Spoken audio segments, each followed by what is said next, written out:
दर मंगळवारी आमचा कार्यक्रम असतो इथं पक्षप्रवेशाचा. त्या प्रकारे आज देवळाली विधानसभा मतदारसंघ तसंच आमचा इगतपुरी विधानसभा मतदारसंघ या मतदारसंघातल्या काही मान्यवरांनी आमच्या पक्षामध्ये राष्ट्रवादीमध्ये प्रवेश केला. त्या पक्षप्रवेशाच्या कार्यक्रमाच्या निमित्तानं आणि तसंच वेगवेगळे मान्यवर त्यांना चर्चा करायची होती. काही पक्षप्रवेशाच्या आधी आपण जी काही चर्चा करतो अशा पद्धतीनं मी इथं साधारण 3:30 ते आत्ता 6:30 पर्यंत वेळ दिलेला होता आणि तो कार्यक्रम आम्ही इथं पार पाडलेला. 15,000 पोलीस भरती करणार आहे सरकारचा मोठा निर्णय आहे.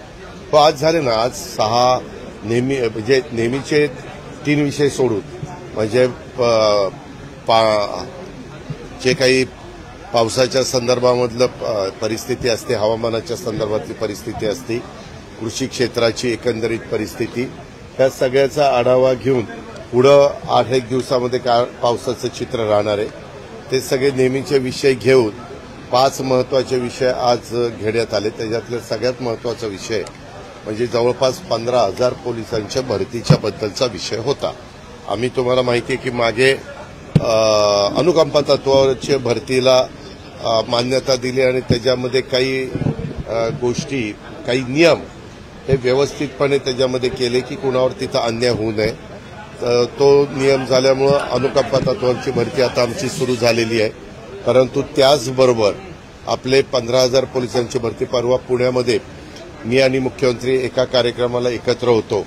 पुण्यात पोलीस खात्याचेच काही कार्यक्रम होते, काही पोलीस स्टेशनची भूमिपूजन, एका पोलीस स्टेशनचं उद्घाटन होतं आणि इतर पण काही तिथं वाहनं वगैरे आणलेली होती आणि तिथं सीसीटीव्ही कॅमेरे आपण मोठ्या प्रमाणावर बसवलेले आहेत.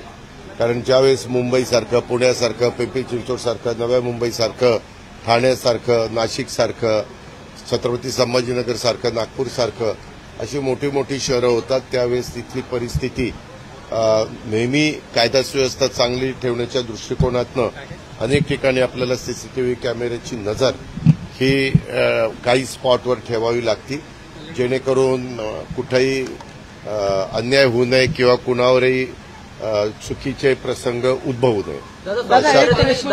त्यावेळेस मुख्यमंत्र्यांनी सांगितलेलं होतं की आपण लवकरच जे काही ज्या जागा रिक्त होतात त्या भरण्याचा तर अधिकार आहे, पण ज्यावेळेस नवीन पोलीस स्टेशन निर्माण होतात, नवीन काही आपण सुरू करतो, त्यावेळेस तिथं जुना स्टाफ काढून तिथं डायव्हर्ट करता येत नाही. कारण जुना स्टाफ ज्या त्या ठिकाणी लागतोच.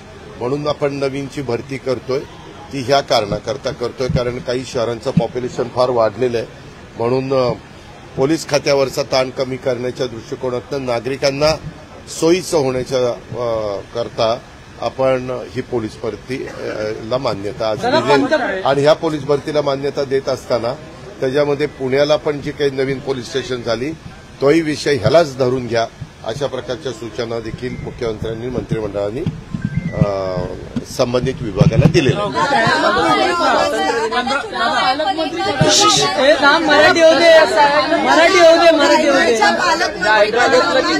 तुम्ही मला नीट प्रश्न विचारा, नाही तर मी निघून जाईल.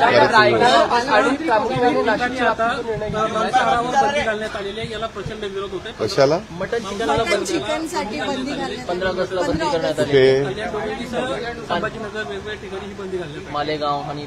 मी पण ती बातमी टीव्हीलाच बघितली की काही लोकांनी असं सांगितलं की तिथं बंदी घातली तर ज्यांनी बंदी घातली त्यांच्या ऑफिस समोर जाऊन आम्ही ते विक्रीची व्यवस्था करणार. आता खरं तर ज्यावेळेस श्रद्धेचा प्रश्न असतो त्यावेळेस अशा प्रकारची बंदी घातली जाते. उदाहरणार्थ आषाढी एकादशी असेल, महाशिवरात्र असेल, महावीर जयंती असेल, अशा काही महत्वाच्या दिवस असतात त्यावेळेस. आता स्वातंत्र्य दिन हा देशाला स्वातंत्र्य मिळून 78 वर्ष होतात. आपल्या देशामध्ये, आपल्या राज्यामध्ये काही जण शाकाहारी आहेत, काही जण मांसाहारी आहेत. आता तुम्ही जर कोकणात गेला तर कोकणात साधी भाजी करताना पण तिथं सोळे, सुकट, बोंबील असलं काही काही त्याच्यामध्ये घालतात. तो त्यांचा आहार आहे. म्हणजे जरी काही जण त्यांना मांसाहारी म्हणत असले तर तो पिढ्यानपिढ्या वर्षानुवर्ष जसं समुद्र आणि पृथ्वी अस्तित्वात आली तो त्यांचा आहार आहे आणि त्याच्यामुळे त्यांचा आहार त्यांना घ्यायला अशी बंदी घालणं बरोबर नाही, उचित नाही. आणि महत्वाच्या शहरांच्या मध्ये तर अनेक जाती धर्माची लोक राहत असतात आणि ही लोक राहत असताना मी मगाशी जसं सांगितलं भावनिक मुद्दा असेल तर एक वेळ त्या दिवसापुरती बंदी किंवा आणखी काही काळापुरती बंदी घातली तर लोक एक्सेप्ट करतात.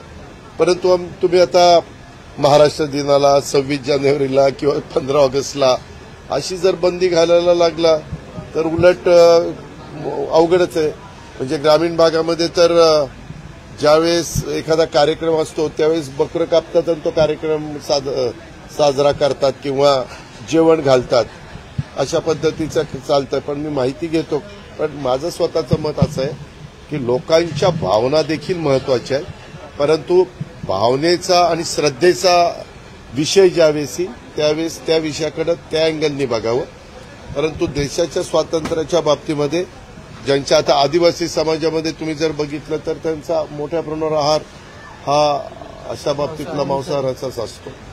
दादा, ज्या पंतप्रधान नरेंद्र मोदींनी साखर कारखान्यांना किंवा कारखान्यांना जीवनदान दिलं, मात्र अभिनंदनांच्या बॅनरमध्ये त्यांचे फोटो नाहीयेत, त्यामुळे अजित पवारांना जनाची नाही तर मनाची लाज वाटली पाहिजे असं राधाकृष्ण विखे पाटील म्हणतायत. राधाकृष्ण विखे पाटील यांना एक महत्त्वाचं स्टेटमेंट केलं. असं म्हणले की साखर कारखानदारीला इथेनॉलला देऊन जीवनदान देण्याचं शेतकऱ्यांना आणि कारखानदारांना जर निर्णय कुणी घेतला असेल तर मोदी आणि अमित शहाने घेतलाय.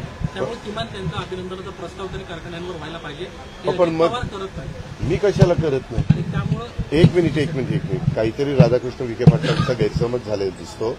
मी कधी पत्रकार मित्रांनो तुम्हाला माहिती आहे मी असले अभिनंदन किंवा आता मी एका कारखान्याचा चेअरमन आहे माळेगाव कारखान्याचा. त्यांनी त्या दिवशी मला सांगितलं की 22 तारखेला तुमचा आणि मुख्यमंत्र्यांचा वाढदिवस आहे तर आपल्याला आता कारखान्याच्या तर्फे आपल्याला जाहिरातबाजी करायची. म्हणलं अजिबात जाहिरातबाजी करायचे कारण नाही. ज्यांना जाहिरातबाजी करायची असेल ते त्यांच्या खर्चाने करतील. आपण कारखान्यामध्ये शेतकऱ्यांना चांगला भाव, कामगारांना योग्य पद्धतीनं त्यांचं जे काही मानधन असतं ते देण्याचा आपण बांधील आहोत किंवा तोडणी वाहतूकवाल्यांना जे काही न्याय द्यायचा त्याला आपण बांधील आहोत असं सांगितलं. मी राधाकृष्ण विखे पाटलांना विचारीन.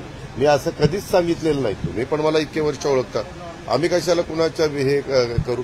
आणि मी स्वतः कबूल करतो ना इथेनॉलला मोठ्या प्रमाणावर पेट्रोलमध्ये मिक्स करायला परवानगीचं बंधन हे केंद्र सरकारने आणल्यामुळं आणि ज्यूस टू इथेनॉल किंवा सिरप टू इथेनॉल किंवा बी हेवी टू इथेनॉल हे करायला प्रोत्साहन दिल्यामुळं कारखानदारीला त्याच्यामध्ये मदत झाली. त्याच्यामुळे ते सगळं श्रेय देशाचे पंतप्रधान नरेंद्र मोदी साहेब आणि गृहमंत्री सहकार मंत्री अमित शहा साहेबांना जातं. ते मी मान्यच करतो.